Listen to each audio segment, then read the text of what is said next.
मेरे ही अबॉर्ड किए हुए बच्चों की कब्रों पे हमारे खिलाफ तावीज दफना दिए गए थे।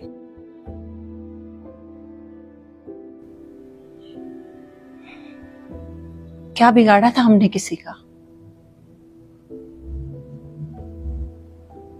हमारे हाथ जब भी दुआओं के लिए उठते, सबसे पहले दूसरों के लिए दुआ करते, फिर अपने लिए।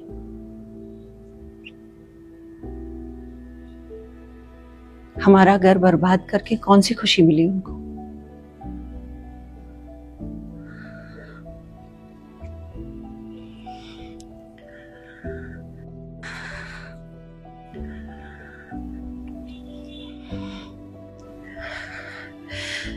या अल्लाह, मेरे तीन बच्चे